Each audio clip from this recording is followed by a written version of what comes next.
할렐루야. 네, 좋은 아침입니다. 또 온라인으로 예배하는 성도님들도 복된 하루가 되기를 축복합니다. 이번 한 주도 주 안에서 말씀과 함께하는 동행하는 한 주가 될 수 있기를 축복합니다. 자, 우리 매일 성경 순서를 따라서 이제 오늘부터는 누가복음으로 다시 넘어왔죠. 시편은 잠시 중단을 하고 오늘 원래 본문은 좀 긴데 짧은 시간에 두 가지 주제를 다루기엔 좀 벅차서 18절서부터 좀 같이 관찰을 하고 또 해석을 하고 오늘 적용을 가능하면 하도록 하겠습니다. 18절을 다시 볼까요? 어떤 관리가, 이 관리라는 말은 아르곤이라고 했는데 이 아르곤이라는 말은 지도자, 또 원래 단어적 의미는 통치자도 됩니다. 어쨌든 지도자의 위치에 있는 인물이에요. 어떤 관리가 물어 이르되 선한 선생님이여 내가 무엇을 하여야 영생을 얻으리까? 누가복음에도 이 기사가 등장을 하고 또 마가복음에도 등장을 합니다. 또 마태복음에도 등장을 해요. 그런데 이 마태, 마가, 누가복음을 보통 우리가 알고 있는 것처럼 공관복음이라고 하죠. 공관복음. 근데 차이가 좀 있어요. 마태의 기자의 시각이 있고 누가의 시각이 있고 마가의 시각이 있는데 좀 귀찮더라도 우리가 그 3복음서를 좀 비교해 가면서 읽으면 훨씬 담아진 의미를 좀 입체적으로 만날 수 있을 것 같습니다. 이 사람은 일단 굉장한 모범생이에요. 뒤에 구절이 나오지만 율법을 다 지켰다. 그가 열거한 율법은 5계명서부터 다 지켰다 그래요. 여러분 이게 위선일까요? 거짓말일까요? 진실입니다. 이 청년은 아무래도 그 율법에 굉장한 진력을 쏟아 부음으로써 그 율법을 지키는데 총력을 기울였던 삶이 있었던 것은 분명합니다. 근데 삼복음서를 쭉 보면 이 사람이 또 부자예요. 젊고 부자, 게다가 모범생. 어디 이런 사위감 없나요? 예. 이걸 요즘 우리 청년들이 사기 캐릭터라 그래요. 불가능한 캐릭터라는 얘기겠죠? 근데 여러분, 유대 사회에서는 젊은이가 부자가 되는 것은 불가능합니다. 그러면 누가 부자란 얘기죠? 예, 집안이 부자란 얘기예요. 아버지 또는 그 이상의 어떤 집안이 부자란 얘기예요. 그러니까 이 집안은 유대 사회에서 어떤 명문가의 집안인 것이 틀림없습니다. 게다가 이 청년도 그런 모범적인 삶을 통해서 아르곤의 위치, 지도자의 위치에까지 올랐던 것 같습니다. 그런데 어느 날 예수님에게 나와서 선한 선생님이여 내가 무엇을 하여야 영생을 얻으리까? 근데 마가복음에는 예수께서 길에 나아가실 때 꿇어 앉아 그랬어요. 마가복음을 보면 그러니까 성품도 굉장히 겸손해요. 그렇죠? 이 정도 위치에 있는데 당시 체면이 목숨만큼 중요한 시대였는데 그 지도자였던 위치의 젊은이가 예수님에게 나와서 선한 선생님이여 이렇게 꿇어앉아 얘기를 한 거죠. 19절을 한번 보십시다. 다시 내가 어찌하여 나를 선하다 일컫느냐? 하나님 한 분 외에는 선한 이가 없느니라. 예수님의 대답이죠. 누가복음에는 예수께서 이르시되 네가 어찌하여 나를 선하다 일컫느냐 이렇게 되어 있지만 또 마태복음 같은 경우에는 이거를 조금 더 그 원문에 가깝게 번역을 잘 했어요. 마태복음에는 어찌하여 내가 나를 선하다 하느냐 이런 현재 누가복음의 해석보다는 마태복음에는 예수께서 이르시되 어찌하여 선한 일을 내게 묻느냐. 어찌하여 선한 일을 내게 묻느냐. 이것이 원문에 가까운 번역입니다. 자, 그러면 20절로 넘어갑니다.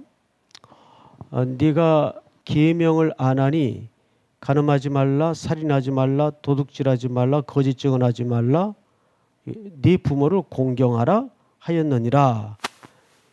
여짜오되 이것은 내가 어려서부터 다 지켰나이다. 이것이 아마 사실일 겁니다. 그리고 이제 22절로 넘어갑니다. 예수께서 이 말을 들으시고 이르시되 네게 아직도 몇 가지 부족한 게 있죠? 한 가지 부족한 것이 있으니 네게 있는 것을 다 팔아 누구를 나누어 주라? 가난한 자들에게 나누어 주라. 그리하면 하늘에서 네게 보화가 있으리라. 그리고 와서 나를 따르라 하시니. 이 청년이 큰 부자임으로 근심하여 돌아갔다. 이게 오늘 이야기 전체 스토리입니다. 자, 그러면 여기에서 예수님이 이렇게 말씀하신 의도가 무엇이고 이 청년이 근심하여 돌아간 진짜 마음은 어떤 마음일까? 요 양자 간의 간격을 좀 이해를 깊이 다룰 필요가 있습니다. 자, 앞에 누가복음 16장을 좀 건너가 보세요. 16장 14절을 보세요. 다 찾으셨나요? 16장 14절입니다. 제가 읽겠습니다. 바리새인들은 뭐를 좋아하는 자들이라? 돈을 좋아하는 자들이라. 이 모든 것을 듣고 비웃건을 이렇게 돼 있어요. 자, 여러분 여기 돈을 좋아한다. 바리새인들이 왜 돈을 좋아할까요? 이것은 그들을 형성하고 있는 신앙관 때문입니다. 바리새인들이 가진 신앙의 핵심 본질은 뭐냐면 모든 만물의 주권과 주인은 하나님이 주인이시고 주권을 가지고 있다고 바리새인들은 믿고 있어요. 여기에서부터 그들의 잘못된 탐욕이 어떤 왜곡된 해석을 삶 속에서 형성하기 시작했는가 하면, 그러니까 부자는 누가 물질을 준 거죠? 하나님이 물질을 준 거예요. 그럼 가난한 자는 하나님이 물질을 안 준 거예요. 그들의 이해대로라면 하나님께로부터 복을 못 받은 거예요. 그 부자는 하나님께로부터 복을 받은 사람들이에요. 이것이 바리새인들의 신앙을 형성하고 있던 돈에 대한 왜곡된 이해였습니다.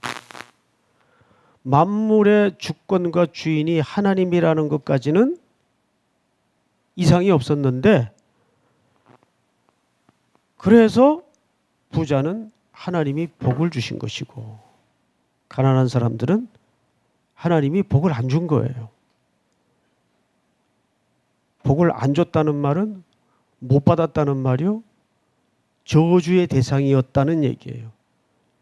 이것이 바리새인들의 인식 세계를 형성하고 있던 왜곡된 율법에 기초한 뿌리였습니다. 여러분, 돈을 보통 뭐라 그러죠? 돈을 재물, 만몬이라 그래요. 그렇죠? 그런데 신뢰하다가 뭡니까? 신뢰하다가 아만이에요. 아만. 여기에서 아멘이라는 말이 나오죠. 아멘. 그들은 뭘 신뢰했던 거죠? 물질을 신뢰했던 거예요.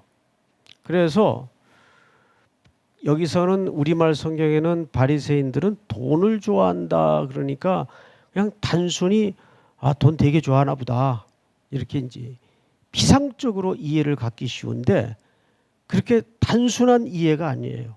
적어도 이들이 돈을 좋아한다라고까지 성경에 기록될 때는 그 돈에 대한 그리고 하나님과 연결시켜 이해를 가진 잘못된 뿌리가 있었어요.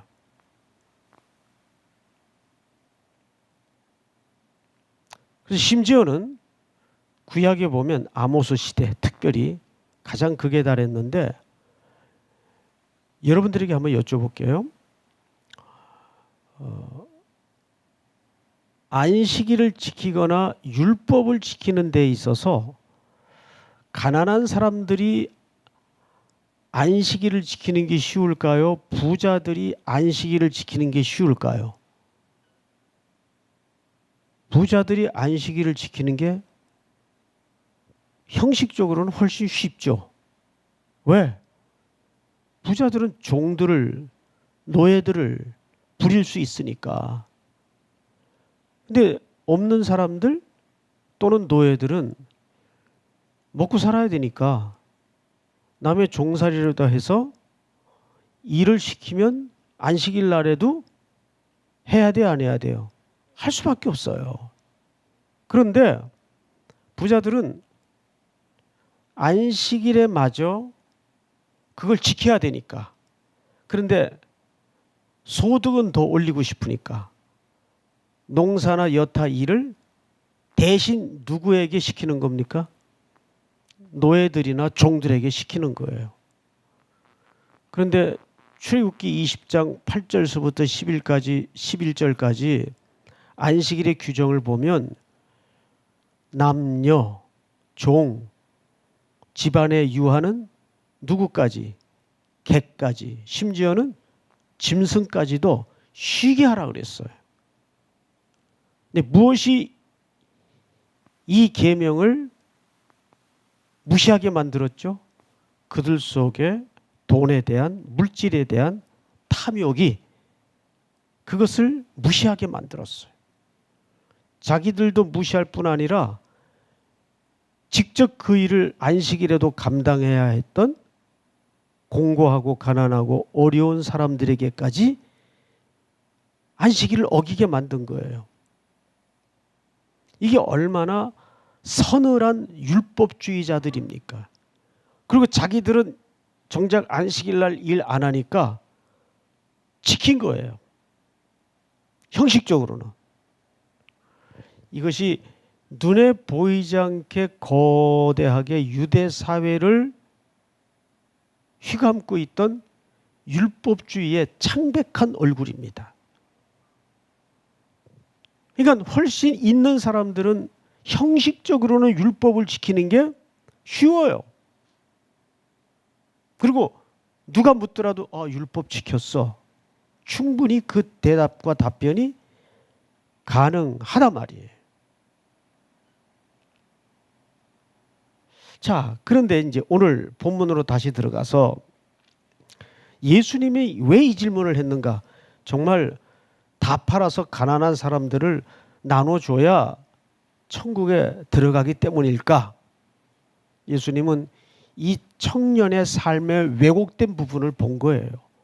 그와 같이 왜곡된 부분을 보고 정확하게 이 청년의 삶의 중심을 동력화시키고 있는 그 잘못된 율법에 대한 이해, 인식이 무엇인가를 걸러낼 수 있는 핵심은 물질의 문제를 건드리는 거예요.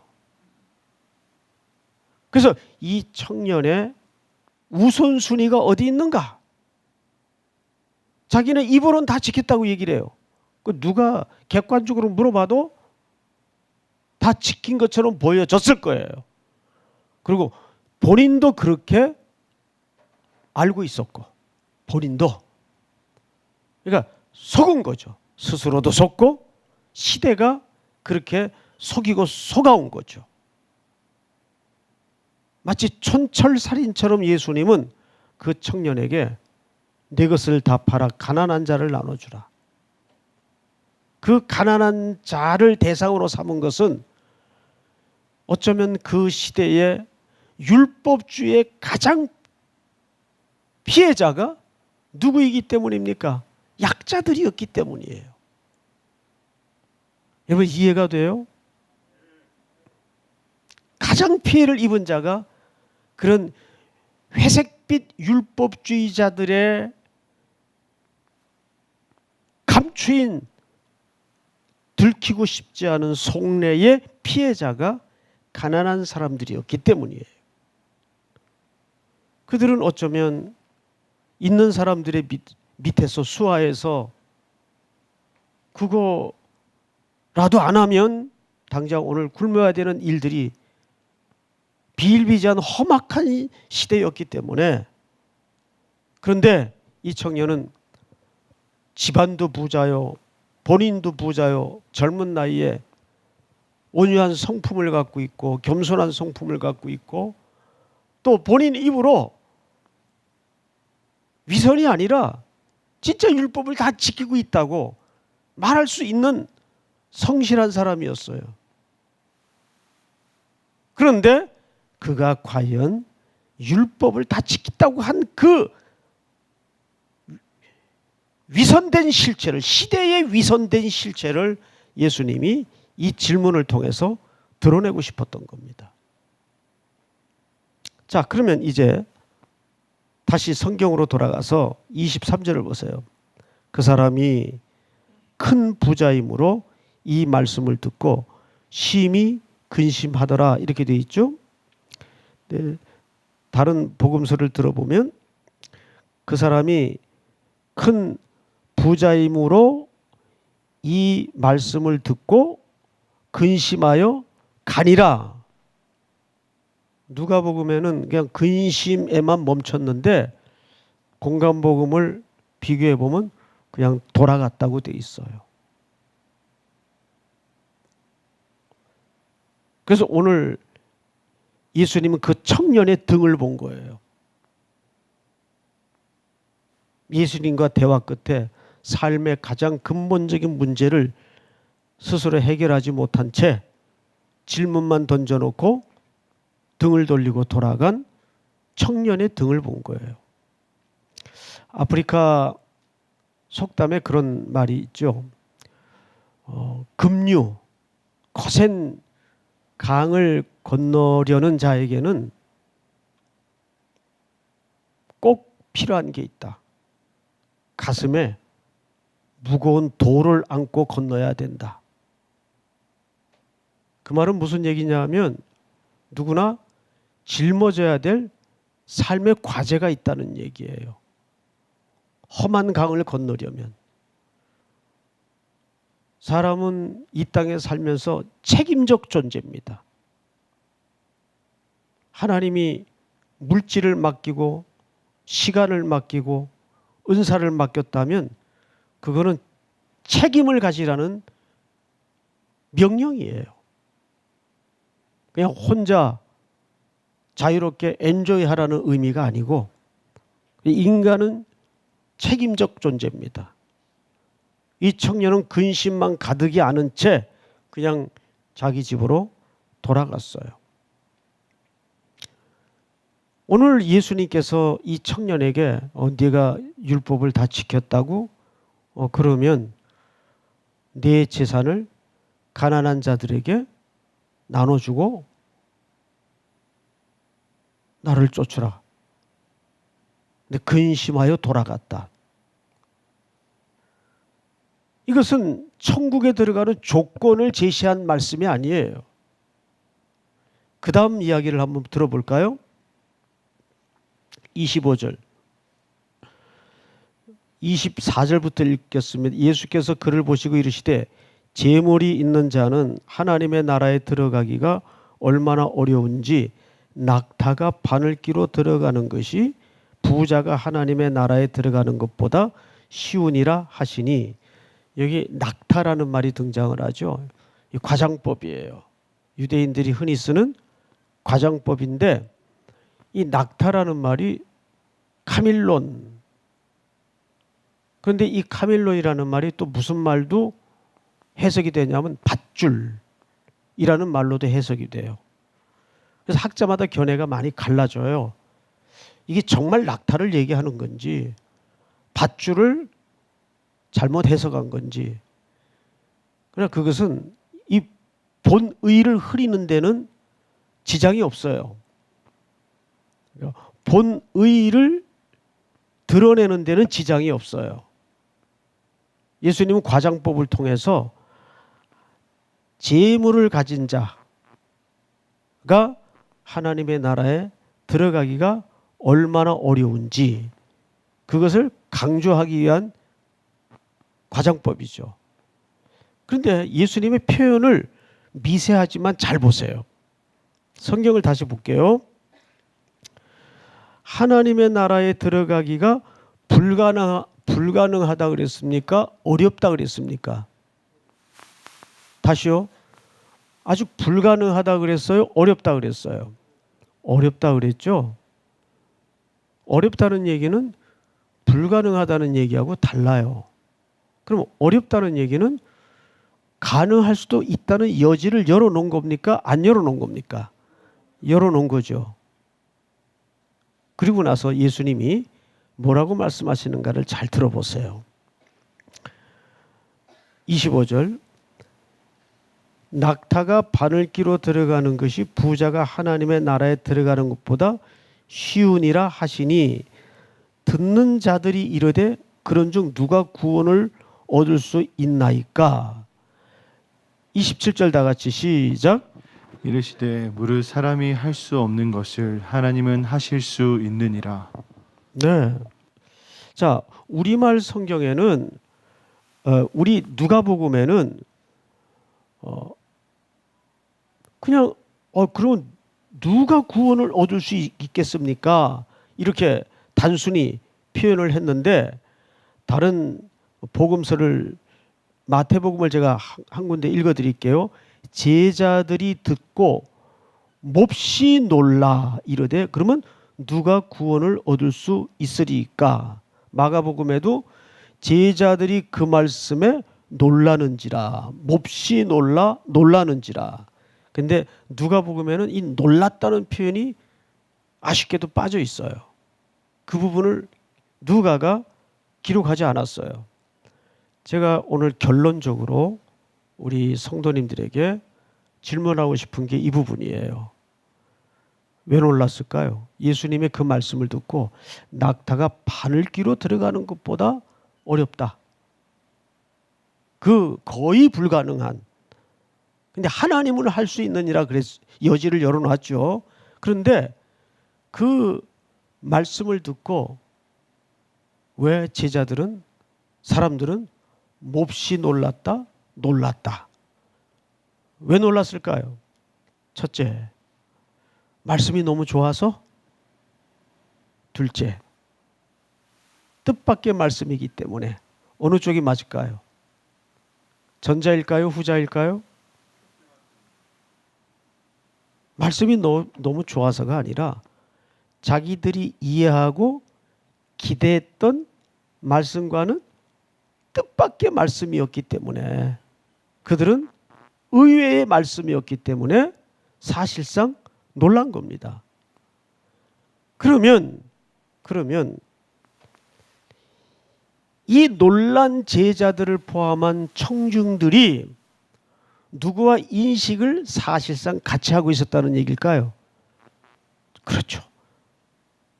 청년과 인식을 같이 하고 있었다는 얘기예요. 그들도 율법을 지키고 아브라함의 혈통이면 마땅히 당연히 하나님의 나라에 들어가는 줄로 알고 있었어요. 그런데 예수님은 뜻밖의 말씀을 하세요. 더 삶의 본질적인 얘기를 하신 거예요. 네 재물을 가난한 사람들에게 나누어 주라. 이것은 물질로 천국에 들어갈 수 있다는 조건과 여지를 말씀하신 것이 아니고, 첫째는 삶의 우선순위를 너는 어디에 두었는가, 그것을 지적하고 싶은 것이고, 네가 율법을 지켰다는 그 자신만만했던 거짓 없는 증거가 얼마나 위선으로 가득 찬 담대한 고백인지를 아느냐? 본인은 모르는 거예요. 그렇게 물질을 형성하기까지 그 율법주의 속에 가난한 자들이 얼마나 희생되고 착취되고 공고한 삶을 살아낼 수밖에 없는지, 그 근본적인 유대 사회를 휘감고 있던 율법주의의 깊은 뿌리 속에 감추어진 눈물과 고통을 아느냐, 그것을 지적한 거예요. 오늘도 우리는 그래서 내가 어느 부분에서 잘 살고 잘 되고 하는 이면을 항상 생각해야 돼요. 내가 오늘 이 자리에 놓여지기까지 혹 나도 인식하지 못하는 사이에 눈물 짓는 연약한 존재는 생성되지 않았는가, 그걸 돌아봐야 된단 말이에요.